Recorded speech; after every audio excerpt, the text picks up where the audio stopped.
Fala aí, meus amigos, tudo certo? Mais um vídeo aqui no canal no ar e mais um de contratação. Eu admito que eu tô gravando antes do Santos anunciar, tá bom?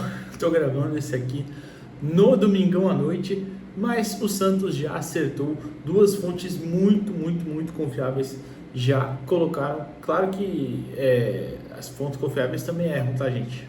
Passa por outras questões de muita gente passar informação. Olha, é complicado, mas enfim, duas fontes muito confiáveis confirmaram que o Santos acertou a contratação do zagueiro Zé Ivaldo do Cruzeiro, que chega por um empréstimo aí de 1 ano com obrigação de compra de acordo com metas. Vamos falar disso já. Se você puder, antes, deixa o like no vídeo, se inscreva no canal. Torne-se membro se quiser também, é muito importante, ajuda bastante a gente. Todas esses quesitos aí, qualquer um deles que você fizer já tá ótimo, valeu? Vamos lá, falar do Zé Ivaldo, que seria mais um zagueiro. E aí eu vou ter que contar aqui como o Jair já saindo, tá? Eu vou imaginar o Santos já não contando com o Jair para a temporada de 2025. Tem aquela negociação no Botafogo, a gente já trouxe aqui uma primeira parte, tem outra negociação, mudou, não mudou, entrou um cara, saiu outro, enfim. Quando concretizar, se efetivamente concretizar, a gente traz aqui de novo. Se não, deixa pra lá. Mas eu não estou contando com o Jair aqui, tá? Com a chegada do Zé Ivaldo, o Santos teria na sua zaga o próprio Zé Ivaldo, Gil, Luan Pérez, João Masso e Luizão. São 5 zagueiros. Desses 5, a única unanimidade para mim seria o Luan Pérez. Isso se, claro, ele estiver bem fisicamente. E a gente levanta outro ponto. O Gil, por exemplo, ele fez uma grande temporada em 2024, a gente já falou aqui. Não só na Série B, no Paulista também, ele fez um bom Campeonato Paulista. Mas eu estou falando particularmente a minha análise, é de que ele não aguenta uma Série A. E aí a gente vê Basso, também não aguenta uma Série A. O Basso tem sérias limitações, principalmente no quesito velocidade, né? O Basso é um zagueiro extremamente lento e que às vezes não tem a leitura para compensar essa falta de velocidade. Como, por exemplo, o Gil tem. Não sei se numa Série A para o Gil é suficiente, mas na Série B, por exemplo, foi, né? Foi suficiente. A leitura e o posicionamento dele de jogo foi suficiente para compensar a falta de velocidade. No caso do Gil, um cara já de 38 anos, né? Absolutamente normal. O Basso só é realmente um zagueiro lento. O Luizão, trouxemos aqui os números e tudo mais, minha análise, eu falei que achei uma ótima contratação, mas ainda é uma aposta. É um menino de 21 anos, vindo de um Novo Horizontino, enfrenta uma pressão completamente diferente jogando pelo Santos. E a gente fica com Zé Ivaldo e Luan Pérez para serem titulares. E aí, eu posso até citar aqui que o Zé Ivaldo foi titular em grande parte da campanha do Cruzeiro na Série A em 2024. Em grande parte também da campanha em grande parte não, né? Mais ou menos, mas é porque em 2023 no Atlético Paranaense, o Zé, ele assina o pré-contrato com o Cruzeiro no meio do ano, em julho. Então, por conta disso também ele acabou ficando no banco em vários jogos, tal. Não foi só necessariamente pela qualidade dele, né? Então tem outro ponto aí. Foi também um jogador que atuou bastante na Série A de 2021 pelo próprio Atlético. Então o Zé tem uma experiência ali de Série A e é um jogador jovem relativamente, né? Tem 27 anos, vai completar 28 esse ano, ele é de 97. Mas enfim, vamos dissecar muito bem aí a carreira do Zé Ivaldo, né? Como eu falei, empréstimo com obrigação de compra por metas. O Zé Ivaldo, ele tem 27 anos atualmente, ele é de 21 de fevereiro de 97, então completa 28 anos em fevereiro. É um zagueiro de 1,85 e é destro, e joga muito pelo lado direito. Ele também já jogou pelo lado esquerdo, mas preferencialmente ele joga pelo lado direito, tá?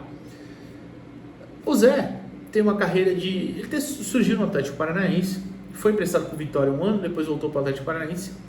E aí a virada de chave ali da carreira dele talvez tenha sido em 2022, né? Que ele é emprestado para o Cruzeiro na Série B, faz uma ótima Série B, o Cruzeiro tenta comprar ele, não consegue. E aí em 2023, durante o ano no Atlético Paranaense, ele estava jogando bastante, mas, como eu falei, no meio do ano, mais especificamente em 13 de julho, ele acerta com o Cruzeiro e assina um pré-contrato para 2024. Já avisando, inclusive, a diretoria do Atlético Paranaense, e aí por isso ele acabou ficando fora de alguns jogos. Em 2024, atuou pelo Cruzeiro. No ano inteiro, foram 50 jogos com 4 gols. No Brasileirão, foram 29 jogos, 26 como titular. Um gol marcado, 9 cartões amarelos. Número bem alto. Também vamos falar disso já já. E aí, na hora de fazer a análise, e eu já falei aqui para vocês várias vezes, eu gosto de fazer análise assistindo os jogos do cara, com ações do jogador, é claro, não só as ações positivas, mas negativas também. E depois você filtrar pegando os números. E na hora dos números, eu gosto também de fazer um comparativo, tá? Porque eu acho que dá uma base um pouquinho maior na hora de comparar, tá? Eu olhei o tweet aqui do Samuel Venâncio e falei negociar. Até eu vou ler o tweet antes do Samuel Venâncio também, é rapidinho, o Samuel postou exatamente a 12h20 do domingão, dia 5 de janeiro. Negociação finalizada, Zé Ivaldo para o Cruzeiro, deixa o Cruzeiro e vai para o Santos. Empréstimo até o final de 2025, com obrigação de compra por algumas metas. Ele inclusive saiu da delegação que viajaria lá, a delegação do Cruzeiro ia jogar a Series Cup, né, que é a antiga Florida Cup. E aí depois o GE confirmou a informação e tal, e disse que avançou ainda ali na confirmação, tá? Então só para pontuar isso aí. Aí a gente vai falar do Zé Ivaldo. Eu comparei, para vocês terem uma noção, com o Gil na temporada de 2023, a última dele pelo Corinthians. Por quê? Para comparar para a Série B, teria que ser um cara menos experiente, um menino subindo da base. Como vai acontecer, vocês vão entender daqui a pouco em outros vídeos. Mas, poxa, eu falei, o Gil jogando uma Série B é injusto comparar, porque os números do Gil seriam melhores, claro, porque ele é melhor que a grande maioria dos atacantes da Série B. Então eu peguei a Série A do Gil de 2023 com a Série A do Zé Ivaldo de 24, pra gente ter uma base só, claro, tá bom? Vamos lá. O Zé Ivaldo teve uma média de 4,81 duelos defensivos vencidos na Série A. Dá uma média de 64% dos duelos vencidos. O Gil teve 4,83, uma média de 71%. O Gil foi melhor nisso. Duelos aéreos. O Zé Ivaldo venceu 3,63 por jogo, 61%. O Gil venceu 3,81, 66%. Só que nesse ano do Zé Ivaldo, 2024, ele foi 44º lugar, o 44, ou seja, top 50 nos duelos aéreos vencidos no Campeonato Brasileiro em números totais, tá? Não na média, em números totais. O que é ótimo, tá? É muito bom. Interceptações. O Zé Ivaldo teve 4,1, o Gil teve 4 por jogo. 4,1 por jogo também, é claro, tá?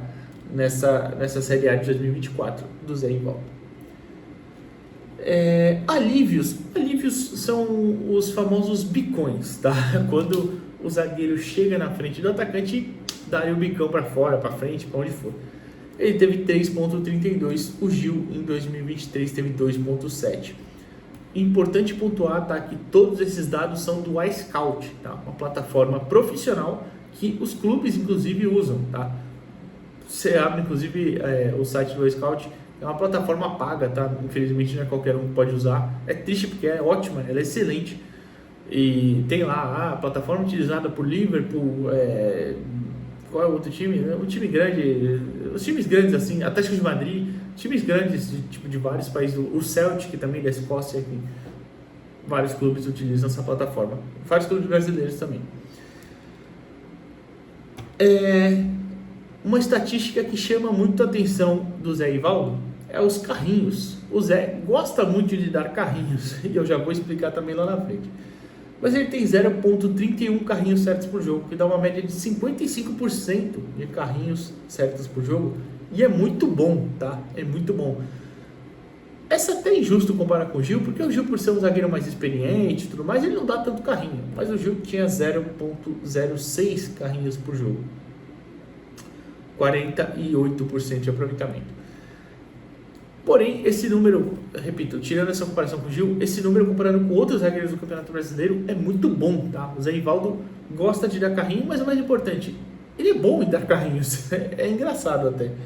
Passe longo, 7,9 por jogo, 49% de acerto. O Gil, por exemplo, teve só 3,59 na Série A. Na Série B ele teve bem mais.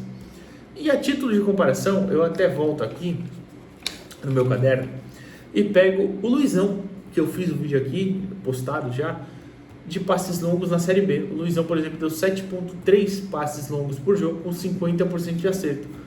Ou seja, o Zé Rivaldo foi um pouquinho pior no aproveitamento, mas em números totais foi melhor, tá? É só curiosidade mesmo, tá? Porque também a gente tem que levar em conta o contexto dos dois zagueiros.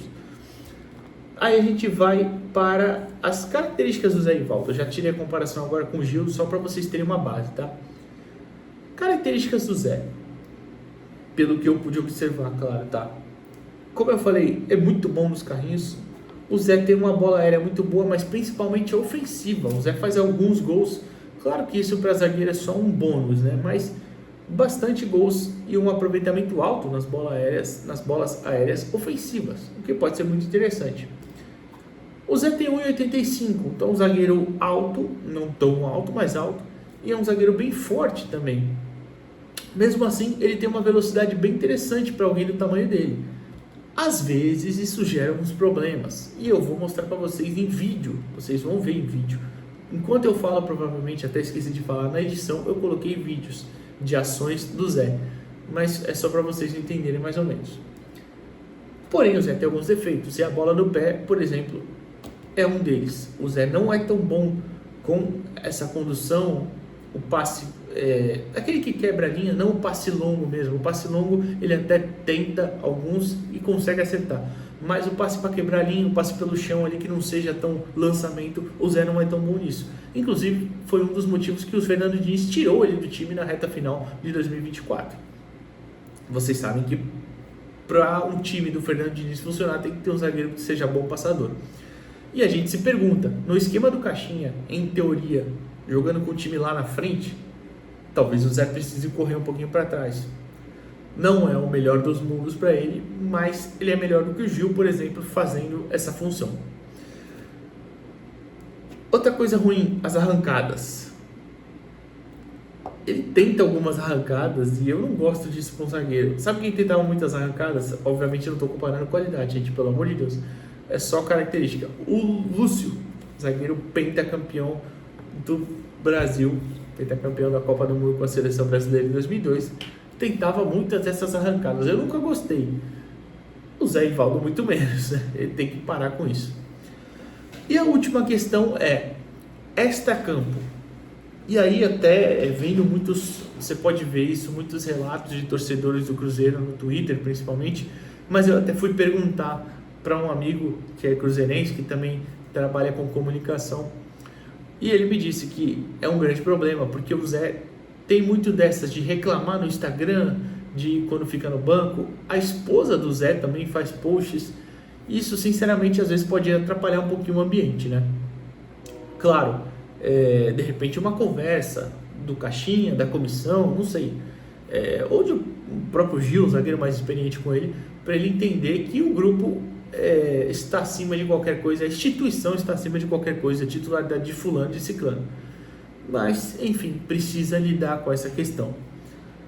Então, assim, acho que é um cara que, para um elenco, um time que tem ambições maiores, não vai servir. Mas para o Santos no momento, pode ser que sirva. A minha grande preocupação seria, o Santos tem esse empréstimo com obrigação de compra dependendo das metas. Se ele bater as metas, vai comprar e vai dar um contrato de quanto tempo? De 3 anos? 4 anos? Não sei, um contrato longo? Porque aí eu tenho um pouquinho de medo.